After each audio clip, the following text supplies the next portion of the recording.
Yo, what is going on, people? It's your boy Rel, aka the Speed Force. You know what it is. I'm back at it again, man. And I'm finally able to do this review for Live Run. I know I've been saying it for a while, but I've really been busy. And then when I wanted to do it the first time, we got the patch. So once the patch came out, I didn't want to have to do 2 videos. So kind of just want to put that in my introduction. Don't forget to hit that subscribe button, because you know I try to, whenever I do drop videos, I make sure I hit you with some real good information and some real good details on either ideas or what's going on in the NBA Live community, NBA Live 19, or anything else into that matter. So, jumping into it now. So, Live Run, the review. What I like, what I don't like, what I think they need to fix, and what I think they need to add. So, going into just Live Run in general, Live Run is a very fun mode. Probably the most played mode easily by like a large margin. For the players, and I'm pretty sure in the database that's what shows up. So I understand why Live Run is a big focus on NBA Live. Now, jumping into just being fun, we have finally got the additions of 4-quarter pro-am, which we've been asking for quite a while, since NBA Live 16. So that's a big relief for a lot of us. So that's one major that was one major plus, which a lot of us was really happy about when we really found out it was actually official. Between that, you're able to toggle through that if you're doing private matchmaking and you got your own lobby. You can play on You're the One court, the one that you actually make, and you can actually play games on there. Now, if I'm not mistaken, you cannot get RP or SP, so you know, I guess it's for like the boosting. Mainly, I guess, really for, you know, the boosting standpoint, where people would just probably just level up just like that. So I understand that. That's perfectly fine with me. But you're able to toggle through that, and you're able to you can change that to halves. You can change that to, I think, you have 4-quarter pro-am. You have halves. You can have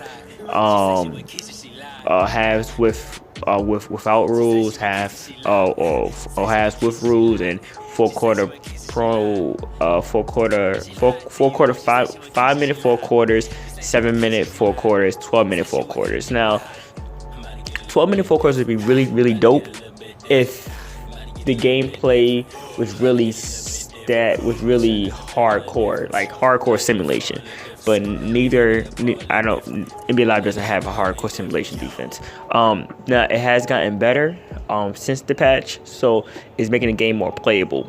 With that being said, I want to kind of jump into kind of the gameplay aspect when you actually in Live Run. Now, before the patch, Live Run was an offensive juggernaut. It's really bad basketball. A lot of people just running through lanes, dunking on people.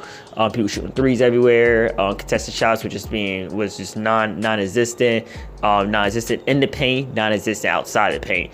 And one thing I will say in Live 18, before patch or whatever, the perimeter defense was really good. You was able to close out on defender. I mean, or for wing shooters and backcourt shooters. If you was there, you was able to contest the shot, block it.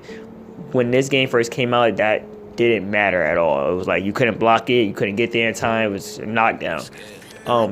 Besides that, we had problems with ankle breakers, being too consistent off of just movement in general. It was just people just getting dropped left and right. It was just really bad. It was a defender's worst nightmare, and it didn't matter what build you had. I had a wing defender, and it was happening to me, just getting broken ankles just because I shifted a certain way, not even like drastically. Maybe I just like slightly just touched it, and then my ankles got broke. It was really bad.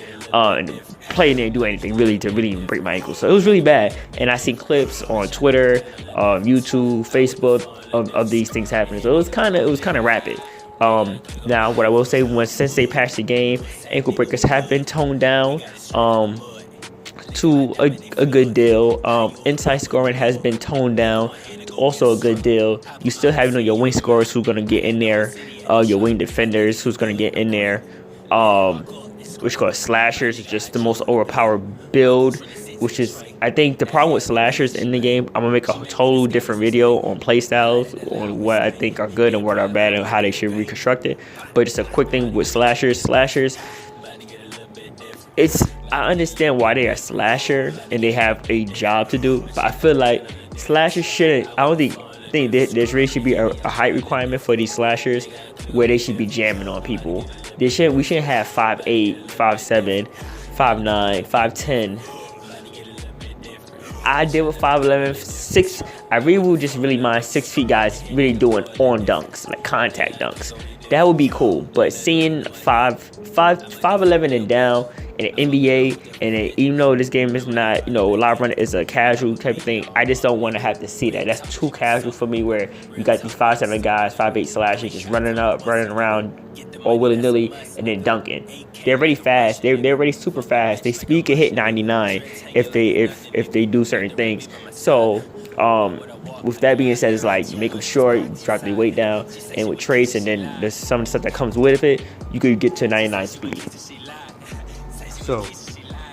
So things like that just really need to be addressed to a certain extent. But like I said, I'm gonna make a video for that, totally separate.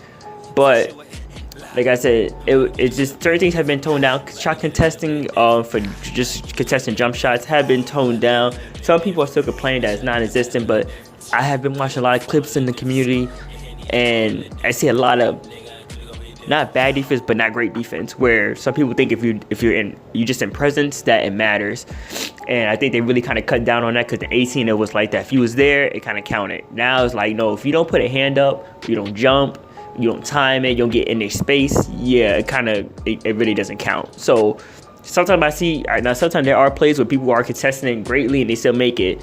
If it's a wing shooter or a backcourt shooter, that's their job. Like they have, and I think Reaper, or no, where Reaper counts as a wing shooter. But when they have those shooting bills, Sniper, Reaper, and I think there's one more, I just can't remember it because I don't play with shooters. But if it's the third one, it's the third one. I think you got like the Curry. Like those type of players, they have shot contests that could hit 95. So if they shot contest is at 95 plus a 3 points at 95, main range probably 95 or 88, you add that plus traits, yeah, you taking a gamble sometimes. But you rather have them shoot those shots 10 times with smothering defense or a really, really great contest, and have them shoot that 10 times and only make 3 or 4 in that game. I could deal with that. I can honestly deal with that. Maybe at a certain point in time in the game, you hope they don't hit it like in the fourth quarter, and they down by 2 and hit this smothering 3 and they nail it down. It's just one of the times where it was just a bad time. But at the end of the day, this is what they do. Now, live run, another thing that I really don't. I feel like, let me say this. I feel like what live run dropped the ball in was with these venues. They should have really switched up the venues. Not like switched it up like have different venues, but switched up how the way it's being done. We have venues still. We got we got the Dykeman, we got Rucker, we got Venice, we got Barry's Farm and all that, and we got Margaret Park in Chicago. I forgot what it's called. I might have messed that up. Sorry about that if I did. But you got this. You got the one in France. We should have the ability to equip these jerseys whenever we run live run and we play 5v5. I mean, we do the 5v5 and we play the 4-quarter pro-am. It just gives us that authentic feel, really feeling like we're really in a real game situation. Right now, we still just able to have our regular clothes, and I really don't like that. I really feel like that kind of takes away that real feel, having like, all right, this is a real pro-am. But it's really not a real pro-am. It's still live run. Now we're supposed to be getting stats, and we're supposed to get a whole reset in the leaderboard because the leaderboards are messed up, and we're supposed to get stat lines for the offense and defense. So hopefully it's true because in the past notes, we just hopefully comes in soon. People have a real reason to play. People who say they are the GOAT. Now they can really prove it, and some people might get exposed. Who knows? Exposed, squad up, but it's just a lot of things that I feel like they could have did better, and they kind of just dropped the ball on it.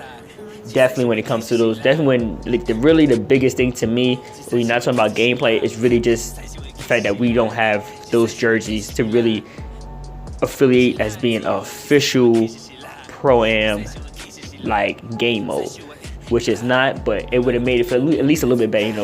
It's not a real official because you don't have squads, you don't have a way to build a squad and then form a team and make a team name or have team jerseys or anything like that. That's cool, but if they would at least gave us those jerseys, and we able to make a squad, and your squad have a win-loss ratio. I mean, a win-loss stat line, how many points your team average, and then if they want to have individuals for those 5 players, what's their stat line, that would have been dope. That would have been a great idea to really just at least start off if you ain't gonna, have you like really, have you create jerseys and stuff like that. But it is what it is. I deal with it.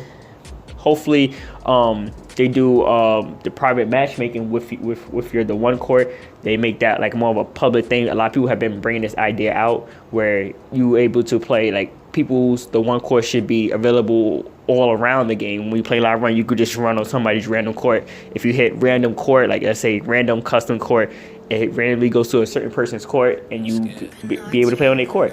And that would be totally cool with me, honestly. I think a lot of people would really be for it. Maybe that's something they could look into later on down the line. But that's really the real main thing for live running for my review. Like I said, the shot contesting and things like that have been pretty patchable.